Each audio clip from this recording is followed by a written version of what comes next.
থাকতে পারে, এরা অজাত। এদের কি করা উচিত? এদের বিনাশ করা উচিত। ওরে মূর্খ আট মূর্খের দল, শুনে রাখ, আমি চেতাবনী নিয়ে গেলাম। কোথায় আছে জানিস? আমি স্বাস্থ্য ছাড়া কথা বলি না, আমি স্বাস্থ্য নিয়ে চলি বাবা। কারণ ধর্মকে ধরে যদি আমরা রাখি, ধর্ম রক্ষাতি রক্ষাত, ধর্মকে যদি ধরে রাখা যায় তবে এই ধর্ম আপনাকে ধরে রাখবে। আপনার ধর্ম যদি দুর্বল হয়ে যায়, আপনি ভাবছেন আমি গৃহবধূ করবো, আপনি ভাবছেন আমি অর্থ রাখবো, আপনি ভাবছেন আমি পোশাক রাখবো।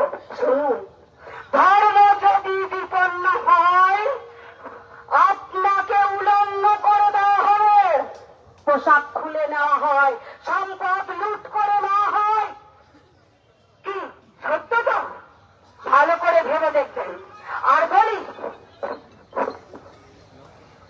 স্বাস্থ্য নিয়ে যখন আমি চলি, আমি কিছু স্বাস্থ্যের কথাই বলবো। চণ্ডীতে বলা আছে, মা আমার বলেছেন, তোরা অতিরিক্ত বেড়েছিস, তোদের কোনো জাত নেই, তোদের কোনো ধর্ম নেই, তোরা লুটেরা, তোরা পিশাচ। এইগুলো হচ্ছে আমরা দেখেছি মহাভারতে, আমরা শুনেছি রামায়ণ মহাভারত সব দেখেছি। আজ সেই মহাভারতের যুদ্ধ শুরু হয়েছে। আর সেই মহাভারতে এই যে অসুর, এরা হলো অসুর, পিশাচ, রাক্ষস, পিশাচ নিয়ে এরা যারা এই কাজগুলো করে, এরা হচ্ছে সেই পিশাচ, সেই রাক্ষস। এদের বধ করার জন্য মা কি বলেছিলেন? ইত্যং যদা যদা বাধা দানবত্তা ভবিষ্যতি তাদাবতিচ্যাহং করিষ্যামি সংশয়ং। যখনই ধর্মের উপর গ্লানি আসে, আমি নিজে অস্ত্র ধারণ করি। তাই আমার মায়েদের কাছে বিনম্র প্রণতি, মায়েরা জেগে উঠুন। আপনারা শুধু বাচ্চা জন্ম দেবার মেশিন না, আপনারা শুধু হাতা খুলতে ধরার জন্য মা না, আপনারা হচ্ছেন নবরূপে নব দুর্গা। কারণ 9টা রূপ নিয়ে আপনারা সংসার সামলান। একটু বুঝে নেবেন, কারণ আর সময়টাও আরো কম। আর কাজে লাফা ঝাপা করছিস, ওরে মূর্খের দল, ওরে পিশাচের দল, ওরে নরপিশাচ, ওরে ধর্ষণকারী, লুণ্ঠনকারী, আপটাই, দেশদ্রোহী, প্রতারণাকারী, শুনে রাখ মা কি বলেছে। গচ্চে গচ্চে সাহম মৌঢ় মধু ইয়াওয়াত পিবাম মেহাম। তোরা ততক্ষণ তর্জন গর্জন করবি যতক্ষণ আমি মধু পান করি, তারপর তোদের বিনাশ অবশ্যম্ভাবী, অবশ্যম্ভাবী, অবশ্যম্ভাবী। আবার গীতায়, শ্রীমৎ ভগবত গীতায় প্রভু নিজে বলেছেন, যদা যদা হি ধর্মস্য গ্লানির্ভবতি ভারত অভ্যুত্থানমধর্মস্য তদাত্মানং সৃজাম্যহম। যখনই ধর্মের অধঃপতন হয়, দস্যুবৃত্তি বেড়ে ওঠে, শুধু আমি মায়া বলে দেহ ধারণ করি, তো তুমি নাকে তো হচ্ছে সেই কলির অন্তিম চরণ। এসে গেছে কল্কিরাম, বিনাশ তোদের অবশ্যম্ভাবী। তোরা কোনদিন, সনাতন হচ্ছে সেই আদি ধর্ম। সনাতনের কোন মানুষ সৃষ্টকৃত ধর্ম নয়, সনাতন হচ্ছে আদি অনন্ত, যাকে বিনাশ করা যায় না। তোরা করবি বিনাশ।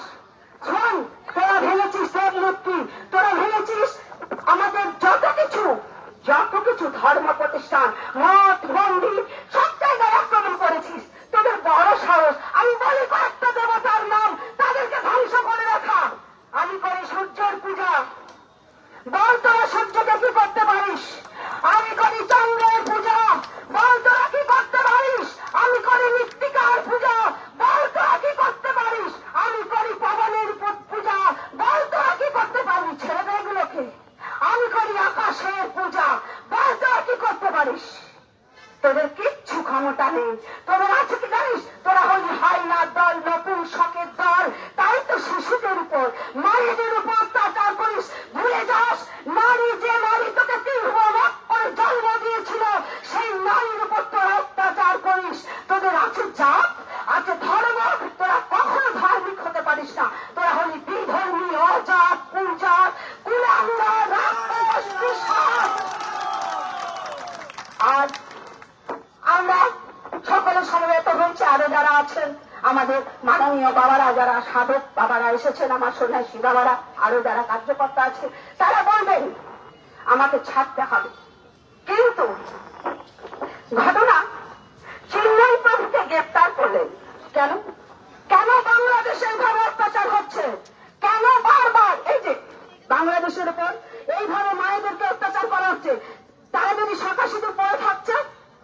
যাচ্ছে। এদের কোনো ধর্ম হয়, এদের কোনো জাত হয়? তাই আমরা চাই রাজ্যের মাতা এবং ভারতের পিতা, দেশের পিতা, তাদের কাছে আমরা দাবি রাখছি অবিলম্বে সব অনাচার অত্যাচার বন্ধ হোক, না হলে এই আন্দোলন বৃহত্তর থেকে বৃহত্তর আকার ধারণ নেবে।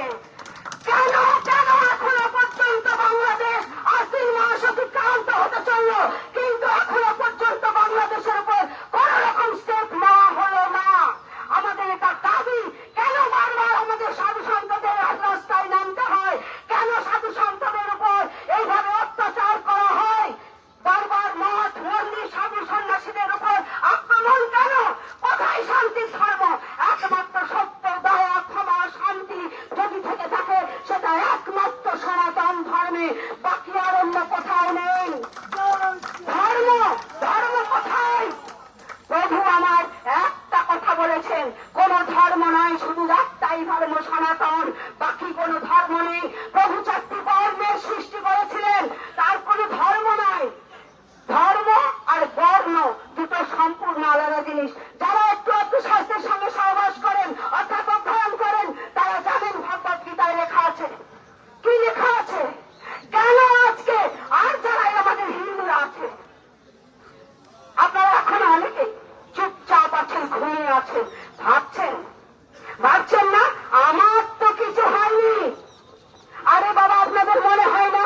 আপনারা মন খারাপ করবেন না, আমি একটু দুর্মুখ, আমি কিন্তু বলেই ছাড়বো। কারণ আমি চোখে যখন দেখি একটা মেয়ে কষ্ট পাচ্ছে, পাশের একজন বলছে আমার তো কিছু হয়নি, লজ্জা করে না? দেখ সেসব হিন্দুদের যাদের রক্ত জল হয়ে গেছে, যখন আপনার বাড়ির মেয়েটাকে জমিয়ে দেবে, আপনি ভাবছেন আমি 10 কোটি করে রেখেছি? আরে আপনার ভাতটাই আগে যাবে। চোর কখনো ভিখারির বাড়িতে যায় না, চোর যায় কোটিপতির বাড়িতে। চোর কখনো কুৎসিত না, যে ধর্ষণকারী হয়, দেখতে যদি একটু সুন্দর হয় তাকেই আগে তোলে। আর আপনাদের মেয়েগুলো বেশি সুন্দরী দেখতে, আপনাদের মেয়েগুলোকেই তুলে নিয়ে যাবে। এখনো সময় আছে, সচেতন হন, সচেতন হন। দেখুন কিছুদিন আগে, এই তো 2-4 দিনের ঘটনা, আমাদের কি করলো? বজরংবলীকে ভেঙে ফেলে দিল গোলপুষ্পী রোডে ইন্দ্রগাছা মোড়ে। আচ্ছা, আপনারা শুনেছেন? সবাই নিশ্চয়ই শুনেছেন। কেন কেন আমরা জানতে চাই বারবার, কেন এরকম সনাতন ধর্মের উপর আঘাত আনা হয়? সনাতন ধর্ম বলতে পারেন, সনাতন ধর্মে অন্য কোন যারা ধর্ম আছে তারা সবসময় হিন্দুদের কাছে সবসময় সুরক্ষিত থাকে, কিন্তু হিন্দুরা অন্য কোন ধর্মের কাছে সুরক্ষিত থাকে না। কেন? না এই রাক্ষসগুলোর জন্য, এই হাইনাগুলোর জন্য, এই লুটেরাগুলোর জন্য, এই ধর্ষণকারী এদের জন্য। কেন কেন আমরা রাজ্য এবং কেন্দ্রের কাছে জানতে চাই এবং এই বার্তা আমরা পৌঁছাতে চাই আমাদের মাননীয় জেলা প্রশাসন কর্তার মারফত এবং সোশ্যাল মিডিয়ার মারফত। আর আমরা চাই শীঘ্র এই অত্যাচার বন্ধ হোক।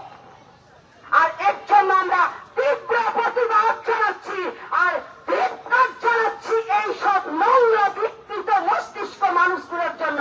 আর সরকারের কাছে আবেদন রাখবো, এই যে এরা সব আছে, এরা হচ্ছে বিকৃত মস্তিষ্কের একটা বিকৃত মানে মাথাগুলো কিচ্ছু নেই, এদেরকে ধরে পাগলা গারদে রাখা উচিত, অ্যাসাইলামে দেওয়া উচিত। আর আপনারা এখনো ঘুমিয়ে আছেন, লজ্জা হয় না আপনাদের? নারীরা ধর্ষণ যেখানে হয় সেখানে সেই রাজ্য সেই দেশে কোনো উন্নতি হতে পারে না। আজ বাংলাদেশ সরকার ভুলে গেছে যে ভারত সরকার যদি একটু স্টেপ নিয়ে নেয়, না খেতে পায় মরবে রে মূর্খের দল। কিন্তু তবু ভারত হচ্ছে সেই জিনিস। যাই হোক, আমার সময় কম হয়েছে, আমি সকলকে একটা কথাই বলতে চাই। আজকে যখন রাস্তায় আপনারা বসেছেন, শুধু বসবেন না, আগুনটাকে জ্বালিয়ে রাখুন। ভাবুন যে যখন বাংলাদেশে দেখেছেন যে মেয়েগুলোকে কিভাবে ধর্ষণ করা হয়েছে, যদিও শুনতে খারাপ লাগবে, তবু আমি একটা বলেই যাই, ধর্ষণ যখন করা হচ্ছে, ধর্ষণ কিভাবে করা হয়? একটা বোতল দিয়ে, তাও আমার মদের বোতল দিয়ে ধর্ষণ করা হচ্ছে নারীকে। আপনারা সহ্য করবেন? ভেবে দেখুন, আপনাদের মেয়েদের সঙ্গে যখন বউদের সঙ্গে এই ঘটনা ঘটবে, আপনারা কি করে সহ্য করতে পারবেন? তো পারবেন তো সহ্য করতে? পারবেন না। আমি তো মা, আমার বড় চালা হয়, বড় যন্ত্রণা হয়, বড়